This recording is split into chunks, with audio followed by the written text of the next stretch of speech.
Tips from Trestle is brought to you by the Belter Companies, Navigator Group Purchasing, eMenu Choice Point of Sale, and Clark Food Service and Equipment.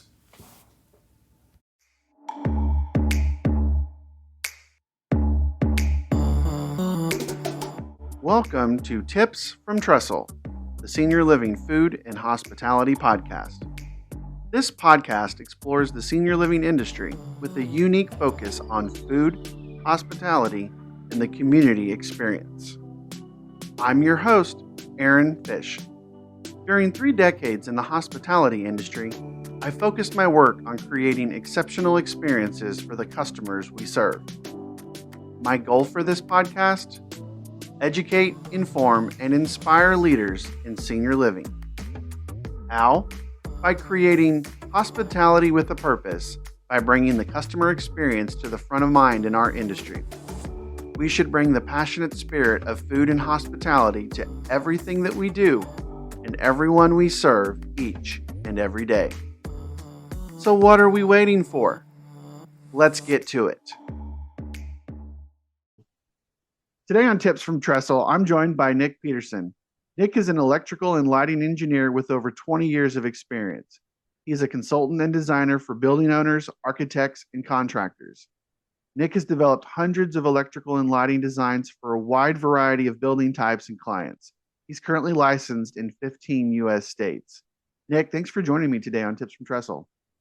Hey, thanks for having me, Aaron. I'm happy to be here.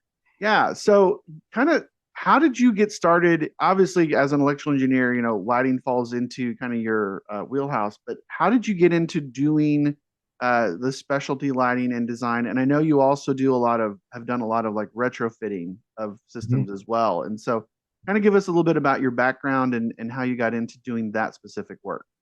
Sure. Well, as you mentioned earlier, I've been an electrical engineer for over 20 years, but right around 10 years ago or so, LED lighting really became financially viable for commercial installations. The technology's been around for decades, but about 10 years ago, it became more cost effective to install in commercial buildings and even residential buildings. And so it really became an opportunity for me to get into lighting design and lighting engineering. And it was really exciting to me, especially being on the forefront of that early adoption of LED lighting. Yeah, and one of the reasons I wanted to pick your brain about this is because there has been some initial conversations in the senior living industry around this concept of circadian lighting. And I know we've talked offline about this as something that you've done, you've worked with. And as I look at the industry and I think about, what I do with my work as far as creating these hospitality environments, these experiences for residents in communities, lighting is always a part of that. We talk about how do we get more natural light into the building? How can we do this in like our memory care settings? And so I'd love for you to kind of tell our listeners a little bit, kind of deep dive into the circadian lighting. Like, what is it? What kind of value does it bring? And kind of give us that like introduction to it. Sure.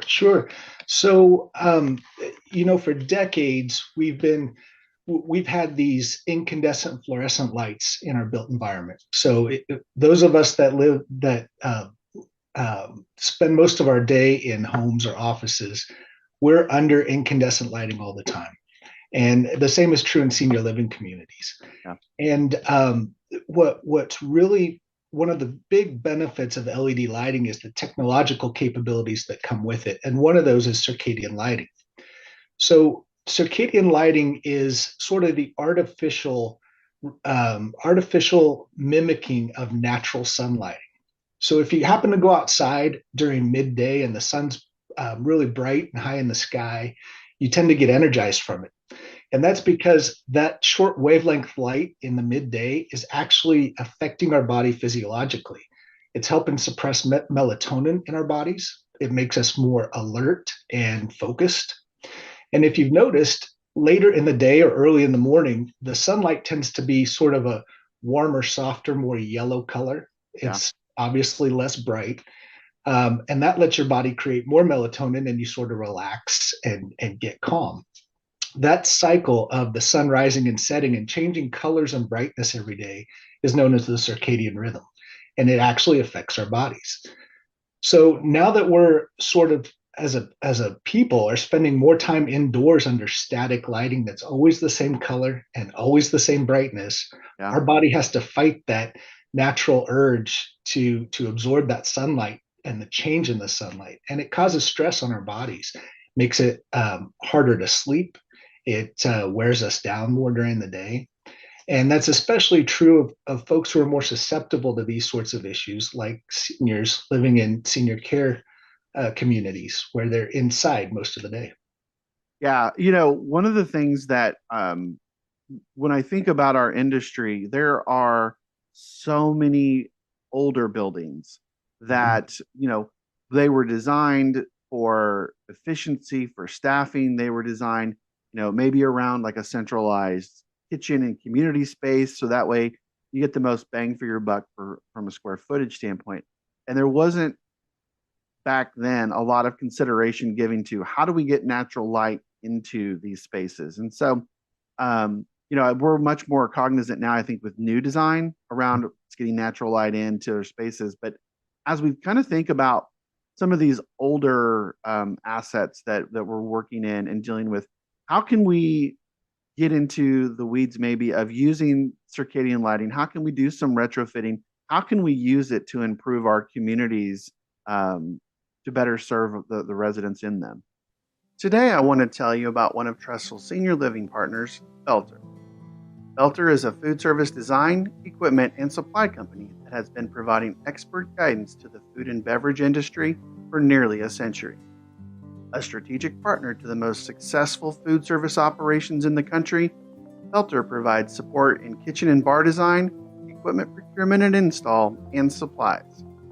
Their team of senior living food service experts have experience across the continuum of care.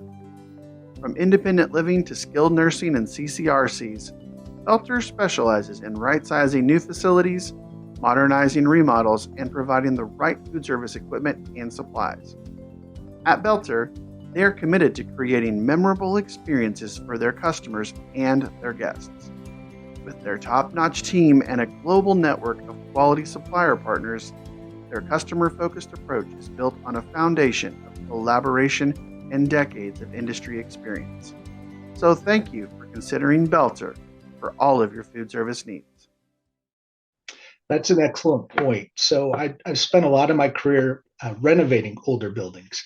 And if you go back into the 70s and early 80s, the sort of trend was to reduce window openings for whatever reason. I think a lot of it was energy savings, but in fact, windows are expensive. All fenestrations in buildings are expensive. And so in older buildings, you tend to see a lot less natural light in them than you do now. But even now, when you're building a new building, windows are expensive. So Yeah. you don't see a lot of open spaces with huge window openings. But where you do see them, it's a great benefit because it lets in all that natural light. So how do we adapt to that and make up for that? Well, these circadian lighting systems are a good way to do it.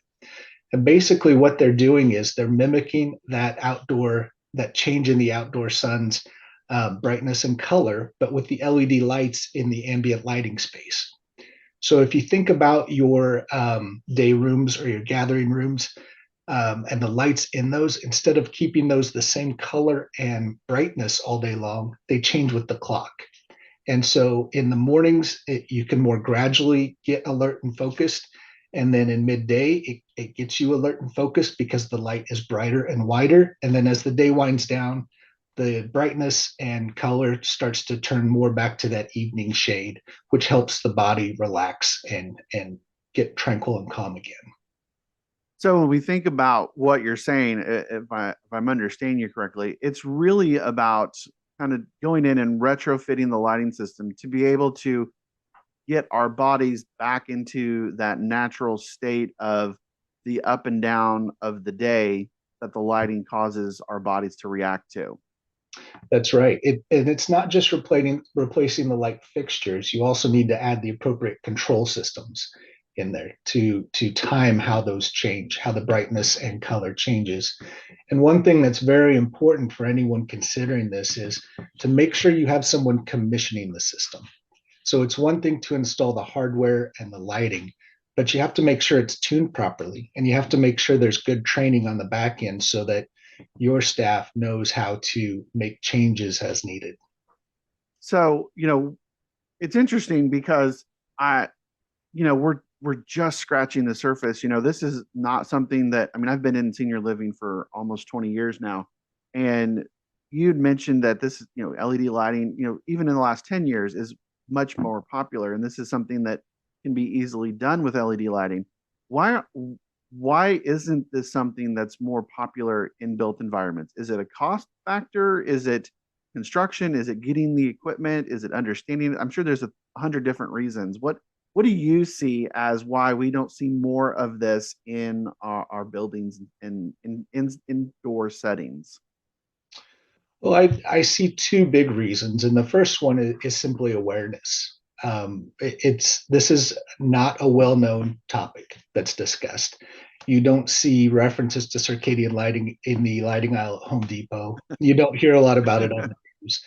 But probably the bigger reason is cost. It is an added cost to construction. And so, when an architect designs a building, there are only so many features that you can afford to put in there. And right now, circadian lighting isn't seen as a requirement, it's more of a luxury. Yeah. However, if you are trying to build a luxury built environment, this is a really great addition to that luxury built environment that I would recommend.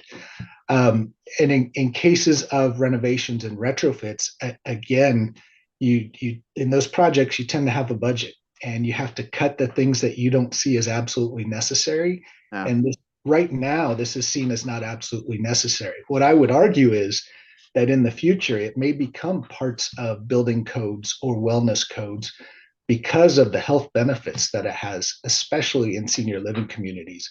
So my forecast is, or my fortune telling says, we'll see more of this. It's already becoming more prevalent in school buildings, Mm. which is where I have the most experience in installing these because of the benefits it brings to students and teachers.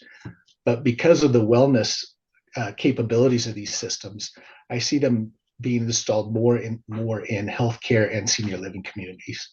Yeah. For me, I can I kind of visualize it as this is the first place we'll see this is maybe in some of these memory care and dementia neighborhoods, right? Because these are individuals that, you know, they don't have ready access to the outside. If you're in independent living or assisted living, you can easily go to the courtyard or you're out and about doing your daily activities and you've got a routine. You're not in a, locked down environment, right? And so, um, and even when we take residents outside, that's still, you've got to have staff with them when they're out there. And so it's a safety thing. So I could see this becoming something in a memory care neighborhood, maybe separate from assisted living, which I would think would make it more cost effective because we're talking about, um, you know, 16, 24, 30 unit neighborhood versus a 80 to 100 unit assisted living. And so I definitely can see benefits of it in that way. You you mentioned something though that I wanted to kind of ask about was you've got experience with doing this in the school environment. What kind of benefits did you see come from those projects? What kind of experience and feedback did you get from the teachers and the students who were a part of that after project? Well, it was all positive. And what teachers have told us is that one of the best benefits is after recess, when the kids come back inside, they tend to be a little bit jazzed up and maybe too jazzed up and ready to go. So by being able to quickly and easily turn down the brightness and the color of the light, it helps the kids calm down and get ready for their next activity. On the other side of that, when it's time to take a test and the kids need to be alert and focused, having that light brought up to be bright and more white really helps them get into that mode of focusing on the test that's in front of them. There's actually been academic studies that prove the effectiveness of what's often called tunable white lighting in Mm. schools. And so it's not just anecdotal, but there's empirical evidence that says it helps with behavior and test taking environments. Yeah, that's interesting. I'm not an expert, and so I may get myself in trouble by making this observation. But one of the things that we hear about, especially in memory care, is this concept of sundowning, where there's behavior changes around like the changing of the light, right? It's the end of the day. And so, I could definitely see there being some benefits of having the ability to maybe dial up lights, and not necessarily for the entire neighborhood, but maybe in a resident's room to help Mhm. them through that process, and not to just bright white them the light, Mhm. but Mhm. maybe start to figure out how to set their individual lighting in their specific room to kind of help ease them into those transitions. The other one I really I like is what you said about the ability to kind of dial up and dial down around specific things, like meal times. You Mhm. want people alert and you want them engaged in the eating process. We always talk about like how can we get more natural light into a dining space, and so having this ability to dial up that bright white light in a dining space so that gets everybody alert and aware. I can definitely see that having a positive impact, because not only is it getting them ready and alert, but it's also now they're engaged, and maybe that could even increase their consumption, which is always something we get worried about. So Oh, those are all very good points. And you mentioned natural light, and I'm a big advocate for as much natural light as you can get into a facility, into a building of any kind. But frankly, there are limitations to that. And there are always going to be times where you have to use the artificial lighting. So why not use that artificial lighting to the best capability we can? And you mentioned the memory care rooms. That's really a big focal point on the research side of this technology. And so there's a lot of research that's showing the benefits to folks in memory care facilities. I also mentioned, if you install a system like this, you want to make sure to get great training on the back end, because every individual may have slightly different needs. And so you'll need your staff to be able to adjust those systems in, especially in private rooms, yeah. to best help that person that's there. Yeah, I could definitely see that being maybe a reason people are hesitant because of that training. So it makes me curious. I think about I recently had a Nest thermostat installed in my home, right? And Mhm. so it is now maybe a little creepily understanding when it should go up and down. It knows when I'm not around, right? Like I was out of town for a few days, the whole family was, and the thermostat set itself, right? It didn't run because I wasn't here. And so, are there ways to do something similar to that? I assume there is with the lighting, and have it kind of maybe through AI or machine learning or something like that, be able to kind of learn habits and trends and things like that with individuals. A Navigator is the largest full-service GPO that exclusively focuses on the senior living community. And what that means is we provide products and services that help our members provide a great environment for their residents, such as like MRO, hospitality equipment, food, business products, as well as technology solutions. We actually surround our members with a level of support unmatched in the industry. Absolutely, absolutely. In all of these systems, there are manual controls. So the idea is that the lights automatically adjust for you during the day. Right. But let's say it's evening time and you want to have a long conversation with a friend in your room. You're going to want to maybe turn up the brightness a little bit, or even adjust the color once you're used to adjusting those controls. And so with the manual controls, say on the wall on a switch plate, you'll be able to adjust the brightness and color. And these systems can sort of learn, as you mentioned earlier, what your habits are and adjust as such. Of course, that tends to add a little bit of complexity to the system. Yeah. And really, from my standpoint, what we found is one of the barriers to entry is fear of this complex sounding system. Yeah. And we don't have a lot of good standards, design standards in the industry yet for what the wall plate should look like. Mm. What I'm seeing a lot of are these big touch screens with all these icons and buttons on them. And frankly, in a living environment or even a school classroom, that's just too much. Yeah. And so what we really try to push is simplicity. You want to let the system handle most of the automation, but give the occupant an opportunity to make slight adjustments during the day as desired. Yeah. And I think when I think about a senior living space, especially if you're in someone's apartment, right? You don't want to overwhelm them with 17 icons on a Right. 12 by 12 touch screen, Right. right? You want to make it easy for them to use because then they will see the value and start to appreciate using it. And so we've kind of gotten a little granular, and I guess um, let me paint a scenario for you and maybe walk us through how you would tackle this. If let's say there's a listener out there who's like, hey, I've got this community, it's 60 units, and this is something I want to do. What does that process look like to get a system in place? Are there certain parts of the building that maybe need more attention first? How would you approach that project kind of in a big, broad scope? Well, when you speak with a lighting designer, the first thing they're gonna want to know is what your goals are with a system like this. So do you want to focus on, say, a memory care wing, or do you really want to focus on the common areas where folks gather during the day? And it starts with a good conversation about what they're looking for. And then, in my opinion, a good designer is going to push on some things to make sure there are some all the underlying issues are addressed during the project as well. But the first thing I recommend is to talk to a lighting designer. And if you have a favorite architect, they may have experience and expertise in this technology.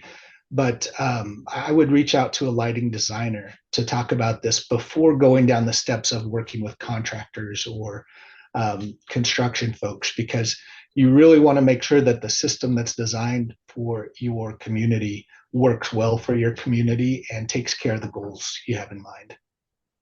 Yeah, no, that's all great stuff. So, kind of as we wrap up our time here, I'm curious, where should someone even start, right? Let's just say that this is the first conversation that they've listened to about circadian lighting, and they're Mhm. like, this is something I need to know more about. I really want to learn. So, where would you direct people to go? How would you tell them to get started, at least with exploring this as something for their senior living operation? Well, as I said, you really want to talk to a lighting designer. And I would love to talk with anyone about this, even if it's just a casual conversation, because it's a field that's so exciting to me and I think has so much potential and can help a lot of people. So I would say reach out to me, or there are hundreds of quality lighting designers in the country that can help them.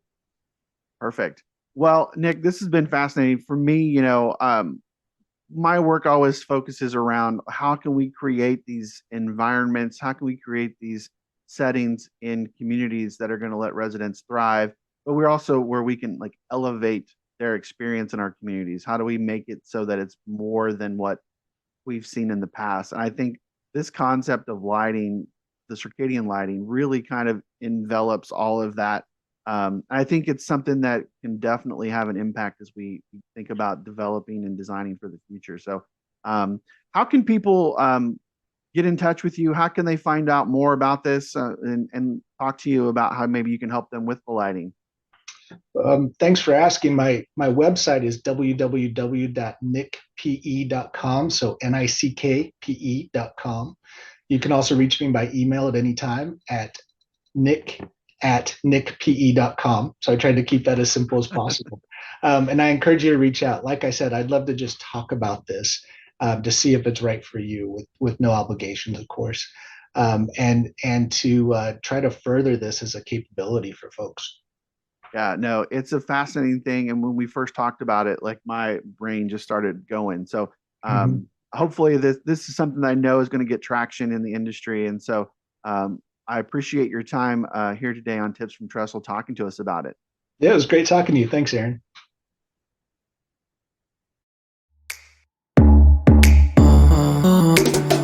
So there you have it, another one in the books.